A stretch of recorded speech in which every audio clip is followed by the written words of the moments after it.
Les saluda Luis Alberto Esquivel.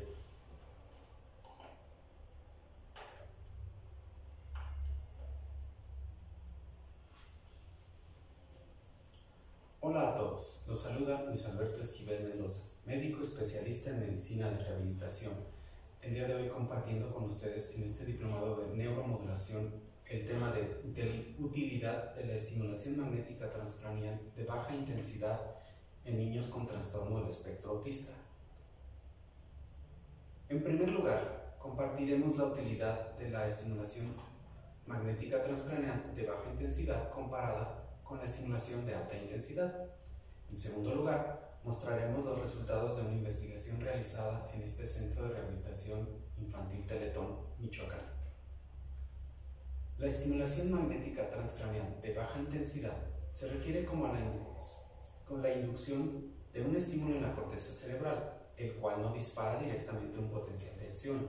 En términos cuantitativos, la estimulación de baja intensidad incluye la estimulación a intensidades que resultan en la inducción de un campo eléctrico menores a 28 volts metro. Esta cifra es la requerida para alcanzar un potencial de acción en el tejido neuronal. Sin embargo, no es lo requerido para obtener un potencial de acción motor observable en el paciente estudiado. El potencial de acción subumbral es responsable de los efectos neurológicos que aumenta o disminuye la concentración intracelular con la frecuencia de estimulación. Modula las respuestas de las membranas a largo plazo a través de proteínas como la paralbúmina o calvidin en las neuronas estimuladas, incrementando o disminuyendo acorde a la frecuencia de la estimulación. Los cambios metabólicos en las neuronas. Se ha observado un incremento en el metabolismo de la producción de proteínas, un incremento en la exostosis por tener un incremento intracelular en la concentración de calcio. Mejora el transporte de los electrones en la mitocondria y todo lo anterior favorece el desarrollo de nueva plasticidad neuronal. A frecuencias de estimulación más bajas se ha observado que el índice metabólico incrementa, es decir, que se obtiene mayor tasa de metabolismo con la estimulación de 1 Hz, mientras que a 10 Hz se obtiene solo la mitad de la estimulación. Hay cambios en los neurotransmisores. En modelos in vitro del glutamato se observa incremento en la concentración extracelular posterior a la estimulación a 10 Hz y disminuye la concentración del mismo con estimulaciones a 1 Hz.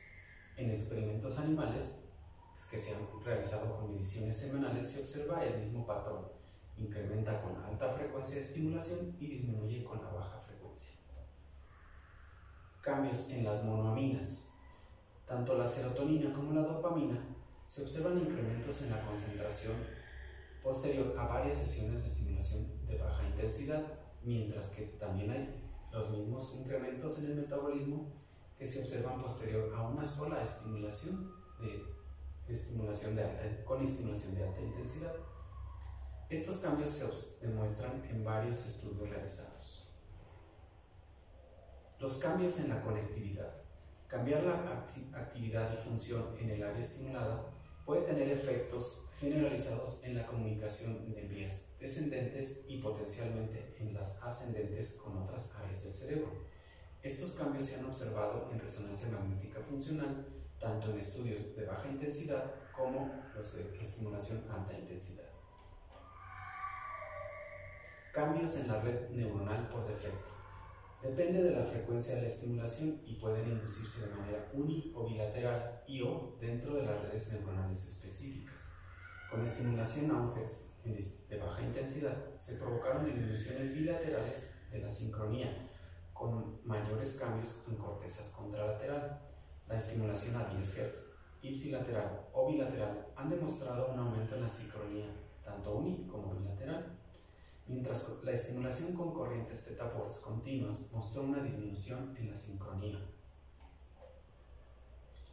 Tras 14 días de estimulación a baja intensidad, a frecuencias de 10 Hz, aumenta la conectividad funcional de la red neuronal por defecto, la red córtico-estriado-talámica y la red de los ganglios basales, mientras que la estimulación a 1 Hz atenúa la conectividad funcional de la red córtico-estriado-talámica, la red de los ganglios basales y la red de prominencia.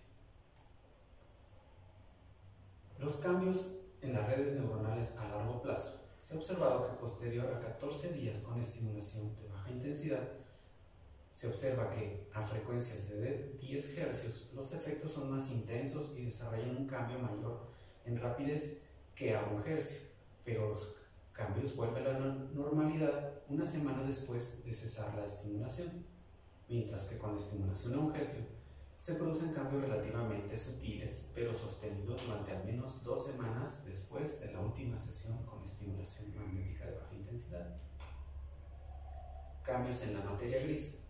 Utilizando resonancia magnética de tensor de difusión, se demostró que la estimulación a 10 y a 1 Hz durante al menos 15 días aumentó la anisotropía fraccional 1 y 2 semanas después de la estimulación respectivamente. Esto se interpreta como una mejoría en la integridad de la materia gris. La estimulación de baja intensidad y los oligodendrocitos mielinizantes. En la resonancia magnética de difusión hay cambios que sugieren un aumento en la mielinización con estimulación a largo plazo, ya que promueve la supervivencia de los oligodendrocitos. A 14 días de estimulación excitatoria, utilizando un protocolo de estimulación teta-Burst intermitente, aumentó la supervivencia de estos oligodendrocitos en las cortezas tanto motora como visual, sin alterar a la capacidad de oligodendrogénesis. A los 28 días de estimulación se observan cambios que disminuyen la apoptosis y aumentan la proliferación de los oligodendrocitos maduros.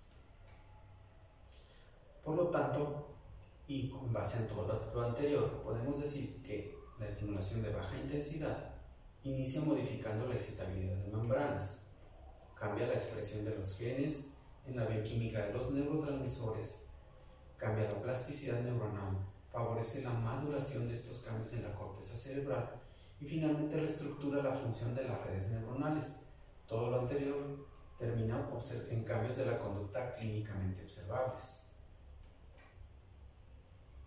Ahora vamos a abordar un poco el tema de trastorno del espectro autista. Como definición, en el manual de DSM-5, el trastorno del espectro autista es un trastorno del neurodesarrollo que se caracteriza por dificultades persistentes en la comunicación e interacción social, junto a patrones de comportamientos, intereses o actividades restringidos y repetitivos. La deficiencia intelectual o retraso generalizado del desarrollo no deben de estar presentes como parte del diagnóstico. El diagnóstico se establecerá idealmente dentro de las primeras fases del desarrollo y alterará significativamente el funcionamiento a lo largo de la vida. Los criterios diagnósticos en el DSM-5 básicamente son dos: las deficiencias persistentes en la comunicación e interacción social de los niños, más patrones repetitivos restringidos en el comportamiento, intereses o actividades.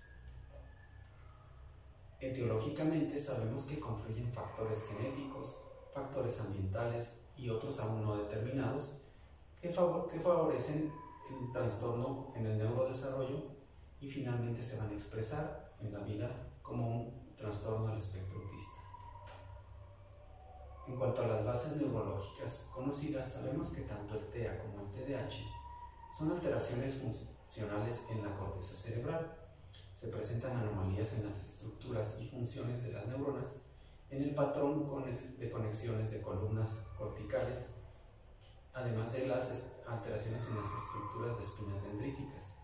Estas alteraciones afectan fundamentalmente en la corteza prefrontal y sus conexiones corticales y subcorticales. En la etopatogenia se ha establecido que los mecanismos biológicos de la sinaptogénesis afectan la formación, la maduración, la plasticidad y las podas neuronales. En estos cortes histopatológicos se demuestran alteraciones respecto al sujeto control, en el que vemos que en la corteza de los niños con TDAH hay una ectopia neuronal, hay hipo o hiperconectividad y finalmente hay una inmadurez en la sinapsis. En las resonancias magnéticas se han encontrado anomalías en estructuras como la amígdala, los ganglios basales, particularmente del núcleo accumbens, en la corteza cerebral, donde nuevamente se menciona la hiper o hipoconectividad neuronal, los patrones anormales en la actividad eléctrica, con aumento de la frecuencia de ondas cerebrales lentas que se asocian a crisis convulsivas y a la inhibición y la excitación neuronal anormal. Lo anterior explica por qué los niños con trastorno del espectro autista presentan condiciones coexistentes, como el TDAH, que puede ir de un 30 a 60% de los casos, trastorno de ansiedad, trastorno de depresión, comportamiento oposicionista desafiante, epilepsia, alteraciones en el ritmo del sueño, problemas gastrointestinales y discapacidad intelectual, que puede ir de un 30 hasta un 50% de los casos. Ahora haremos una comparativa de las características de la estimulación magnética transcraneal de alta y baja intensidad. En este gráfico podemos observar que respecto a la intensidad del estímulo, la alta intensidad en los equipos actuales puede dar estímulos de 1 hasta 3 teslas, mientras que en la baja intensidad esto va del orden de 1 a 150 militeslas. Respecto a las bobinas con las que se aplica la terapia, tenemos una variedad más amplia en los equipos de alta intensidad, circulares, mariposa, NH y otros que se han diseñado para necesidades específicas. En la baja intensidad tenemos a las circulares y a las en forma de mariposa u 8.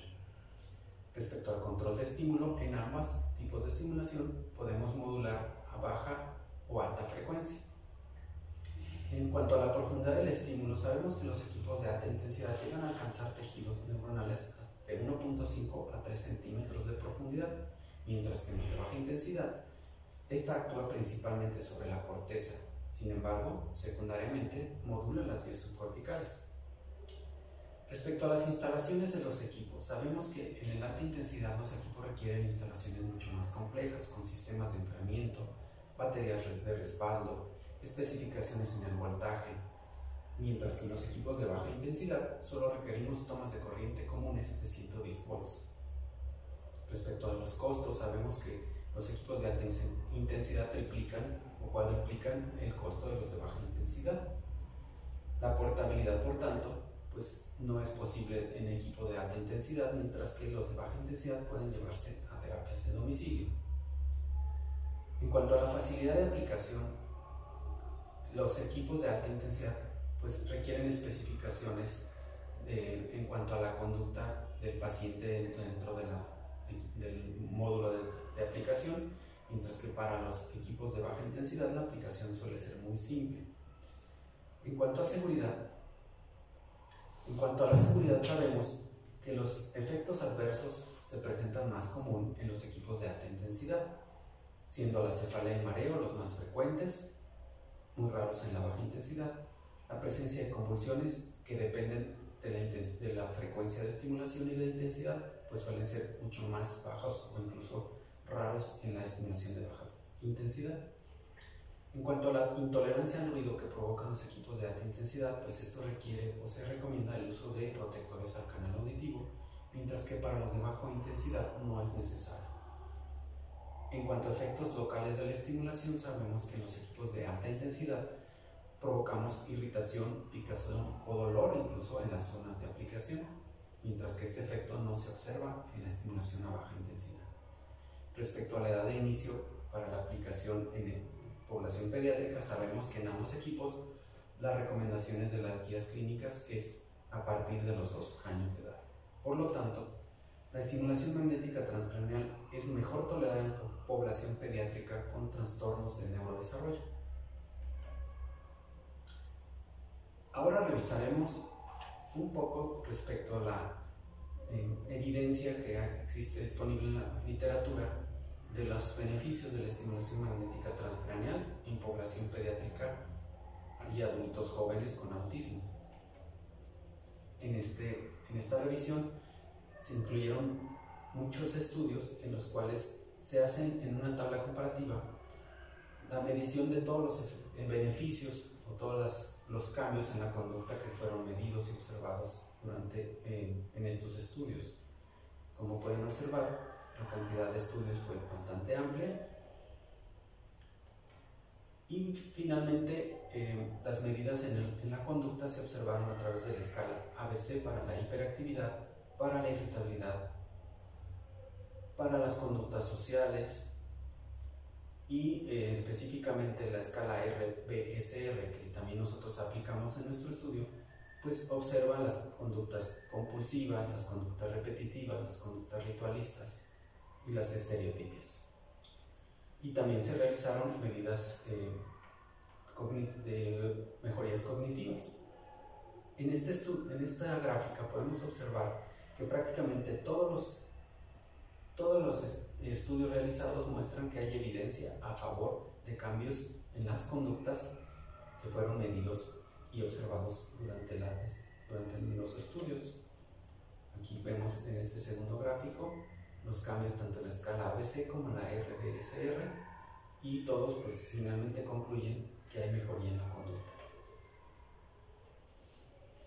Pues bien, a continuación platicaremos acerca del protocolo de investigación desarrollado en CRIC Michoacán.